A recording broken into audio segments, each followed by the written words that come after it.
At the end of the year, there is still a threat of a no-deal Brexit.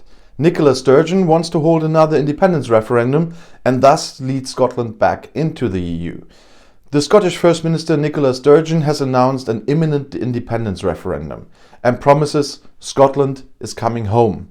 The Scottish First Minister Nicola Sturgeon is sticking to her plans for Scotland to join the EU. After the independence referendum she is aiming for, she will quickly lead her nation into the European Union, said Sturgeon in an interview with the daily newspaper Die Welt and other European media. According to the latest polls, more than half of the Scots want independence. I am confident that the Scots will say yes in the next referendum. An independent Scotland would then immediately apply for EU membership. In her view, Scotland was a unique case for rapid accession to the EU. Scotland's accession is not an enlargement. After all, as part of the United Kingdom, Scotland had been a member for more than 40 years.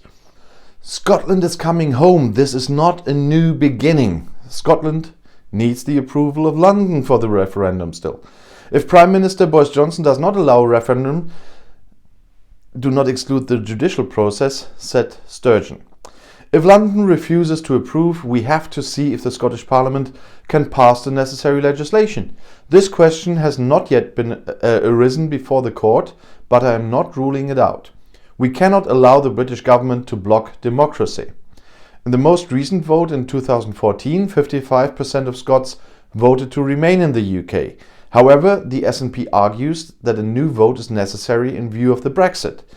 In the UK referendum on leaving the EU in 2016, a majority of Scots voted in favour of remaining in the European Union. Before the threat of a no-deal Brexit at the end of the year, British warehouses have been full for weeks. Everything is full, said UK Warehousing Association Head of Logistics Peter Ward. In any case, stocks have been built up because of Brexit. You might wonder why I bring this up on this topic, but interestingly, this was part of many articles I read in preparation of this video, and obviously the German magazines and newspapers wanted to show the connection between Brexit and the SNP working on independence because of Brexit. And it's not that there will not be any consequences of Brexit. Many companies, for example from the automotive sector, would have stored goods from Europe long before the end of the Brexit transition phase at the turn of the year. The warehouses are so full because of the lockdowns, Ward said. During the partial lockdown in November, even non-essential stores had to close in England. The unsold goods continued to block a lot of storage space. In addition, around 300,000 square meters, around 2.5% of the total capacity, are filled with corona protective equipment such as masks or medical accessories. Great Britain officially left the EU at the end of January. There is still a transition period until the end of the month and soon at the end of the week, during which Great Britain still has to adhere to EU rules.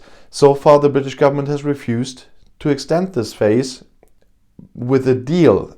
Any other extension, I don't see that they are legally possible.